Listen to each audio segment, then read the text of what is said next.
श्री नवदुर्गायै नमः। अथ मां ब्रह्मचारिणी स्तोत्रम्। वेदवक्त्रां चतुर्हस्तां सर्वालङ्कारभासुरां त्रिशूलं चाक्षमालां च पानपात्रं सिताम्बुजं बिभ्रतीं रक्तवशनां करण्डमकुटान्वितां प्रेताशनां स्मरेद्देवीं ब्रह्मचामुण्डिरूपिणीम् उद्यद्भास्करसन्निभां त्रिनयनां वेदाननाब्जां चतुर्हस्तैरम्बुजशूलदामचषकान् सां बिभ्रतीं शूलिनः नृत्ताडम्बरधूर्वहां शिवमयीं प्रेतासनाध्यासिनीं ध्यायेतिल्लवनीश्वरीं हृदि सदा श्रीब्रह्मचामुण्डिकाम्। ओङ्काराम्बुजसंस्थितामुपनिषत् गीतापदानोत्तमाम् ओड्याणादिचतुर्विधोन्नतमहा पीठाधिरूढां शिवाम् ओजोदीप्तरविन्दुवह्निमुखरा मोघत्रयाभ्यर्चिताम् वन्देऽहं विपदं सदा शमयितुं श्रीब्रह्मचामुण्डिकाम्। ब्रह्मेन्द्राग्निं मुखामरीडितपदां ब्रह्मांसजातां बृहत् शूलप्रोतनिशुम्भदैत्यहृदयां ब्रह्म्यादिभिः संवृतां बाधाहीनपदप्रदां बुधनुतां बन्धूकरागाम्बरां वन्देऽहं विपदं सदा शमयितुं श्रीब्रह्मचामुण्डिकाम्। हर्यक्षासनसंस्थितां हयमुखा गस्तादिपूजां हठात् कारध्वस्तबलोत्सया सुरगणां हारावलीभासुरां हाहाहुः मुखे स्तुतां हुतवः ज्वालाभकेशान्वितां वन्देऽहं विपदं सदा शमयितुं श्रीब्रह्मचामुण्डिकाम्। चातुर्योक्तिविमोहितप्रियतमां चन्द्रार्कवह्निक्षणां चण्डानेकसुरान्तकान्तककरीं चापल्लहीनेष्टदां चारुस्मेरचतुर्मुखां प्रबलदुःशूलाक्षपात्राम्बुजां वन्देऽहं विपदं सदा शमयितुं श्रीब्रह्मचामुण्डिकाम्। मुक्ताहारमनोहरं मुनिजना अभीष्टां मुकुन्दार्चितां मुद्रामुद्रितमुण्डचण्डदनुजां मुक्तिप्रदां मोहिनीं मुग्धामुग्धविभूषणां मुकुरछायातपत्रामुमां वन्देऽहं विपदं सदा शमयितुं श्रीब्रह्मचामुण्डिकाम्। डाकन्यादिभिरावृतां डमरु निध्वानप्रियां डामरीं डिम्भप्रार्थिमहीसुरादिजनता स्तोत्रप्रपञ्चालयां डोलाडम्बर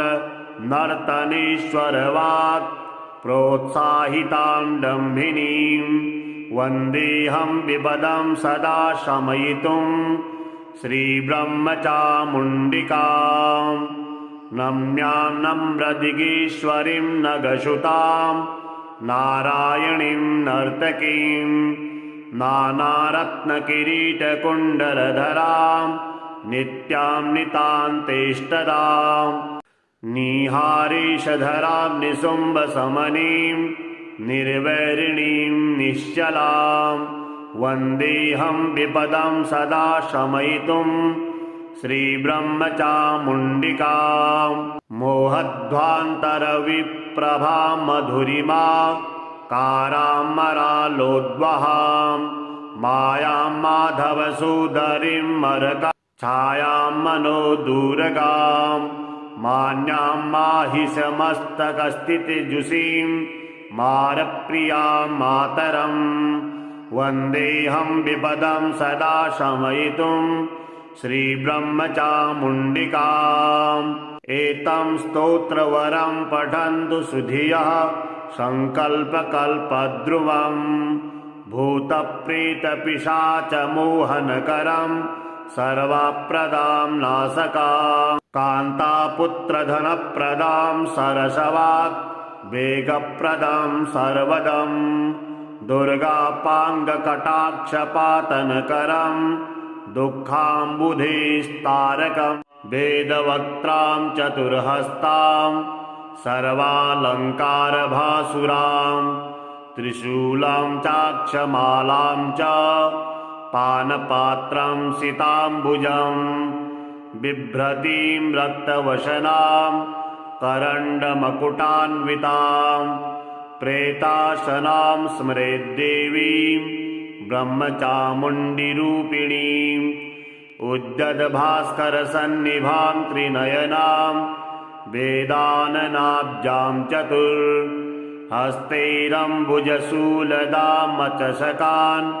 साम्बिभ्रतीं शूलिनः नृत्ताडम्बरधूर्वहां शिवमयीं प्रेतासनाध्यासिनीं ध्यायेतिल्लवनेश्वरीं हृदि सदा श्रीब्रह्मचामुण्डिकाम्। ओङ्काराम्बुजसंस्थितामुपनिषत् गीतापदानोत्तमाम् ओड्याणादिचतुर्विधोन्नतमहा पीठाधिरूढां शिवाम्। ओजोदीप्तरविन्दुवह्निमुखरा मोघत्रयाभ्यर्चिताम् वन्देऽहं विपदं सदा शमयितुं श्रीब्रह्मचामुण्डिकाम्। ब्रह्मेन्द्राग्निमुखामरीडितपदां ब्रह्मांसजातां बृहत् शूलप्रोतनिशुम्भदैत्यहृदयां ब्रह्म्यादिभिः संवृतां बाधाहीनपदप्रदां बुधनुतां बन्धूकरागाम्बरां वन्देऽहं विपदं सदा शमयितुं श्रीब्रह्मचामुण्डिकाम्। हर्यक्षासनसंस्थितां हयमुखा गस्तादिपूजां हठात् कारध्वस्तबलोत्क्षया सुरगणां हारावलीभासुरां हाहाहुः मुखे स्तुतां हुतवः ज्वालाभकेशान्वितां वन्देऽहं विपदं सदा शमयितुं श्रीब्रह्मचामुण्डिकाम्। चातुर्योक्तिविमोहितप्रियतमां चन्द्रार्कवह्निक्षणां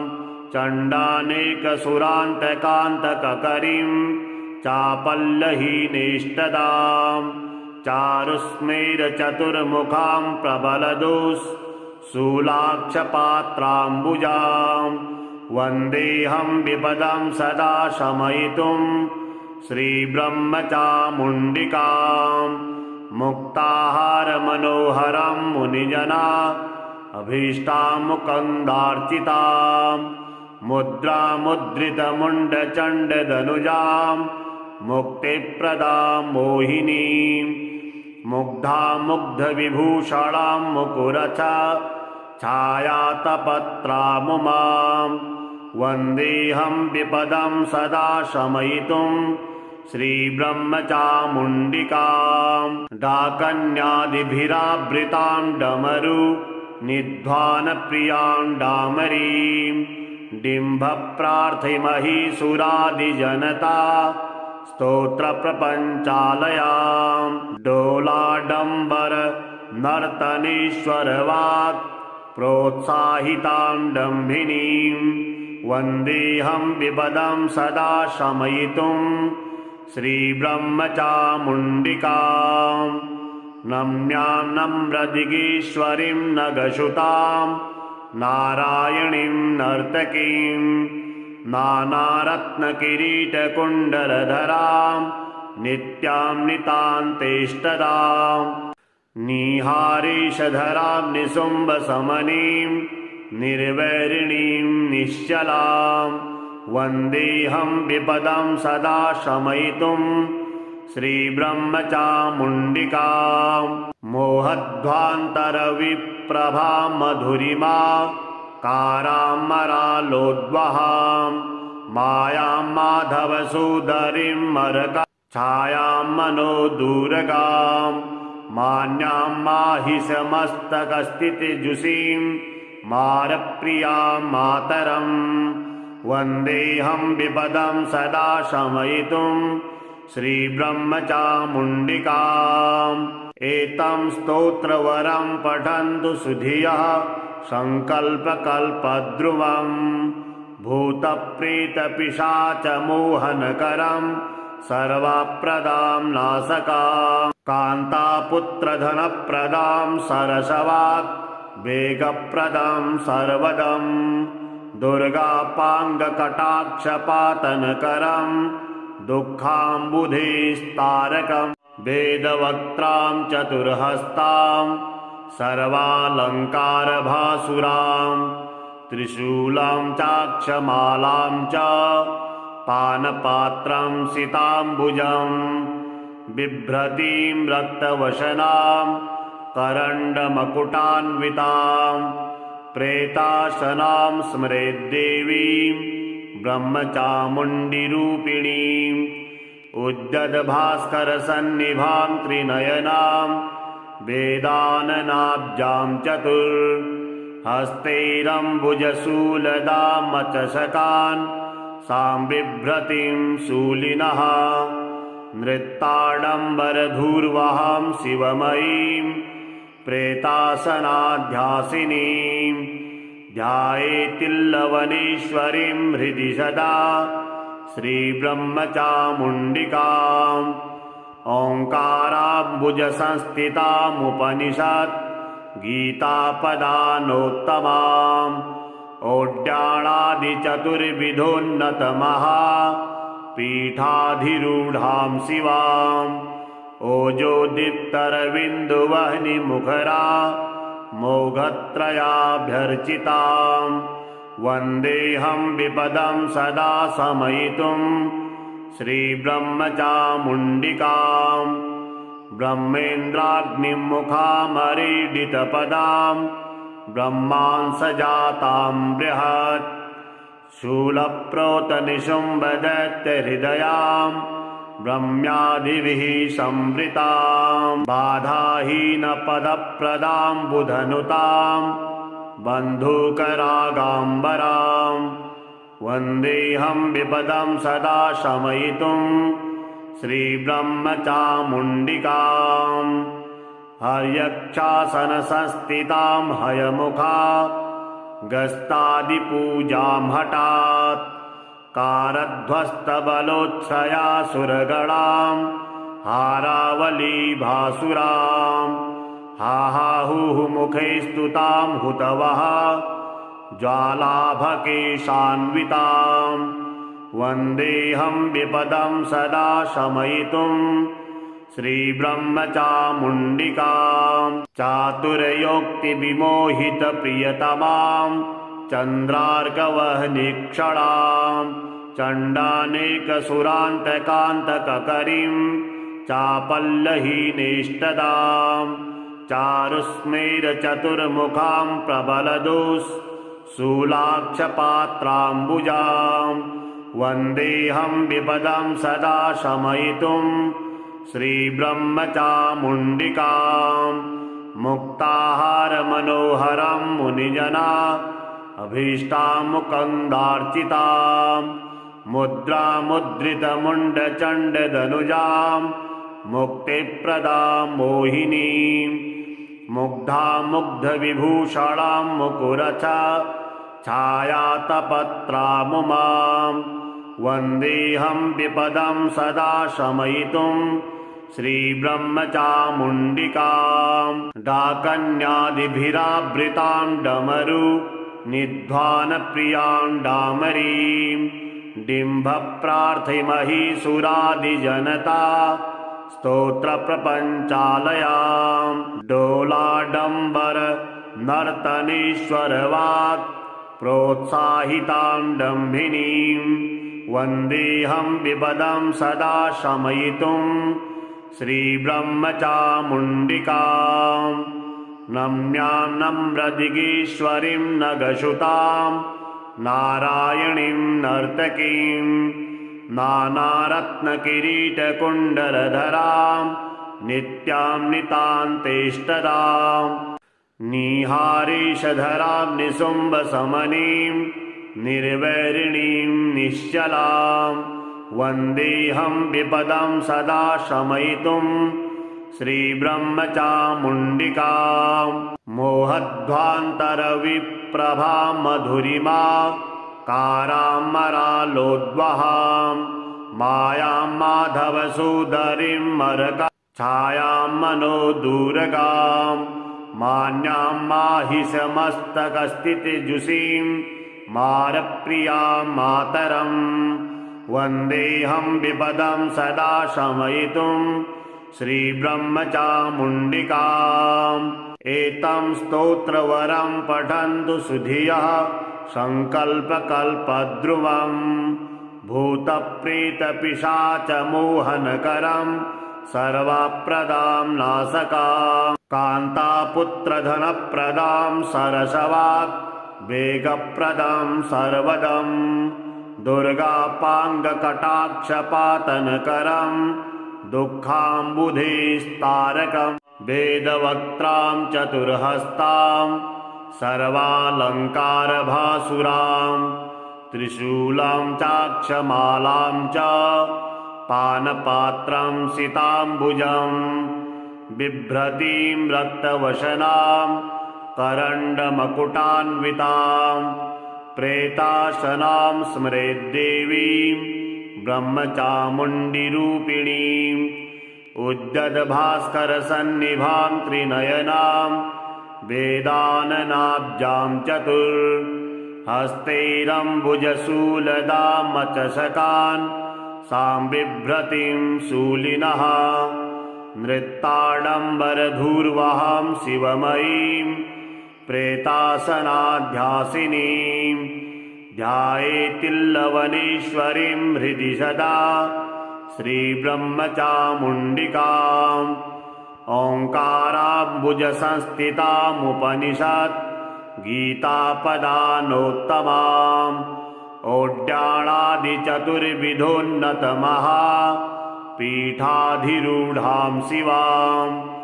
ओजोदीप्तरविन्दुवह्निमुखरा मोघत्रयाभ्यर्चिताम् वन्देऽहं विपदं सदा शमयितुं श्रीब्रह्मचामुण्डिकां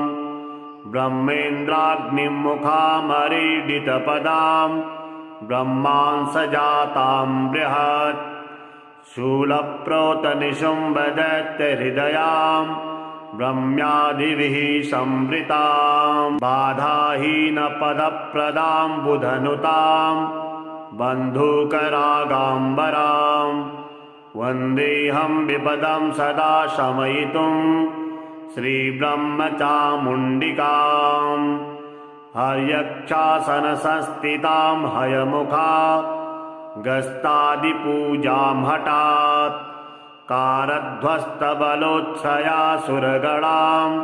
हारावलीभासुरां हाहाहुः मुखे स्तुतां हुतवः ज्वालाभकेशान्वितां वन्देऽहं विपदं सदा शमयितुं श्रीब्रह्मचामुण्डिकां चातुर्योक्तिविमोहितप्रियतमां चन्द्रार्कवह्निक्षणां चण्डानेकसुरान्तकान्तककरीं चापल्लहीनेष्टदां चारुस्मेरचतुर्मुखां प्रबलदुःशूलाक्षपात्राम्बुजां वन्देऽहं विपदं सदा शमयितुं श्रीब्रह्मचामुण्डिकां मुक्ताहारमनोहरं मुनिजना अभीष्टां मुकुन्दार्चितां मुद्रामुद्रितमुण्डचण्डदनुजां मुक्तिप्रदां मोहिनीं मुग्धां मुग्धविभूषणां मुकुरच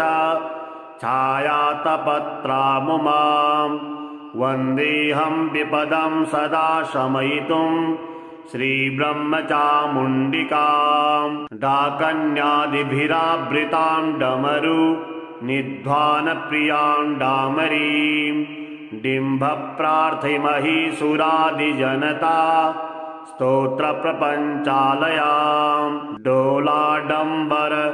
नर्तनेश्वरवाक् प्रोत्साहितां डम्भिनीं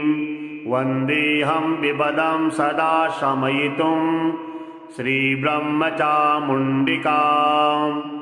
नम्यां नम्रदिगीश्वरीं नगशुतां नारायणीं नर्तकीं नानारत्नकिरीटकुण्डलधरां नित्यां नितान्तेष्टदां निहारीशधरां निशुम्भशमनीं निर्वैरिणीं निश्चलां वन्देऽहं विपदं सदा शमयितुं श्रीब्रह्मचामुण्डिकां मोहध्वान्तरविप्रभां मधुरिमा कारामरालोद्वहां मायां माधवसूदरीं मरका छायां मनोदूरगां मान्यां माहिषमस्तकस्थितिजुषीं मारप्रियां मातरं वन्देऽहं विपदं सदा शमयितुं श्रीब्रह्मचामुण्डिकाम् एतं स्तोत्रवरं पठन्तु सुधियः सङ्कल्पकल्पद्रुवं भूतप्रेतपिशाचमोहनकरं सर्वप्रदां नाशकां कान्तापुत्रधनप्रदां सरसवाक् वेगप्रदं सर्वदं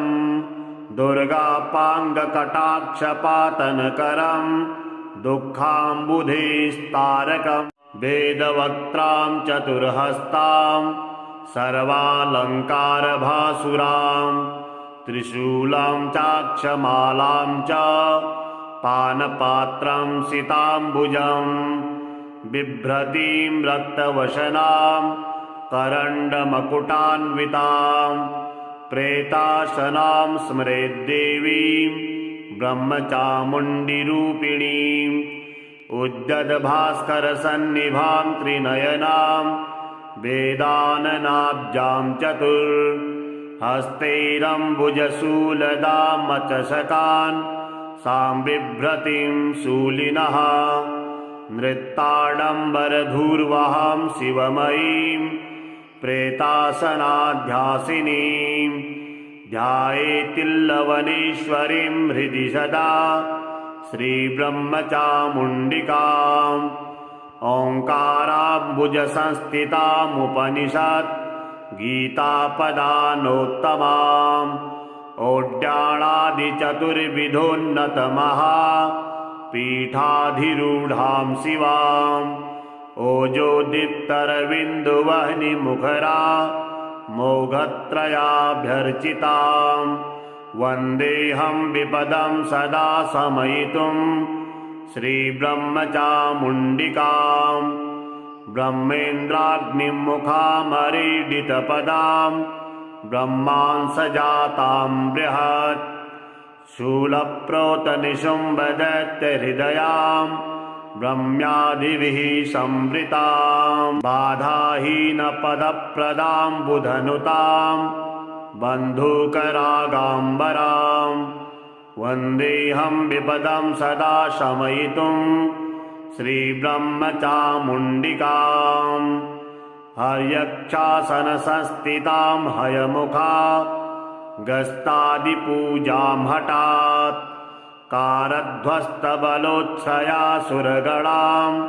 हारावलीभासुरां हाहाहुः मुखे स्तुतां हुतवः ज्वालाभकेशान्वितां वन्देऽहं विपदं सदा शमयितुं श्रीब्रह्मचामुण्डिकां चातुर्योक्तिविमोहितप्रियतमां चन्द्रार्कवह्निक्षणां चण्डानेकसुरान्तकान्तककरीं चापल्लहीनेष्टदां चारुस्मेरचतुर्मुखां प्रबलदुःशूलाक्षपात्राम्बुजां वन्देऽहं विपदं सदा शमयितुं श्रीब्रह्मचामुण्डिकां मुक्ताहारमनोहरं मुनिजना अभीष्टामुकन्दार्चितां मुद्रामुद्रितमुण्डचण्डदनुजां मुक्तिप्रदां मोहिनीं मुग्धामुग्धविभूषणां मुकुरच छायातपत्रामुमां वन्देऽहं विपदं सदा शमयितुं श्रीब्रह्मचामुण्डिकां डाकन्यादिभिरावृतां डमरु निध्वानप्रियां डामरीं डिम्भप्रार्थिमहीसुरादिजनता स्तोत्रप्रपञ्चालयां डोलाडम्बर नर्तनेश्वरवाक् प्रोत्साहितां डम्भिनीं वन्देऽहं विपदं सदा शमयितुं श्रीब्रह्मचामुण्डिकां नम्यां नम्रदिगीश्वरीं नगशुतां नारायणीं नर्तकीं नानारत्नकिरीटकुण्डलधरां नित्यां नितान्तेष्टदां निहारीशधरां निशुम्भशमनीं निर्वैरिणीं निश्चलां वन्देऽहं विपदं सदा शमयितुं श्रीब्रह्मचामुण्डिकां मोहध्वान्तरविप्रभां मधुरिमा कारामरालोद्वहां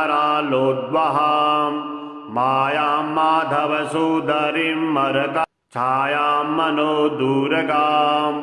मान्यां माहिषमस्तकस्थितिजुषीं मारप्रियां मातरं वन्देऽहं विपदं सदा शमयितुं श्रीब्रह्मचामुण्डिकाम् एतं स्तोत्रवरं पठन्तु सुधियः सङ्कल्पकल्पद्रुवं भूतप्रेतपिशाचमोहनकरं सर्वप्रदां नाशकां कान्तापुत्रधनप्रदां सरसवाक् वेगप्रदां सर्वदं दुर्गापाङ्गकटाक्षपातनकरं दुःखाम्बुधेस्तारकं वेदवक्त्रां चतुर्हस्तां सर्वालङ्कारभासुरां त्रिशूलं चाक्षमालां च पानपात्रं सिताम्बुजं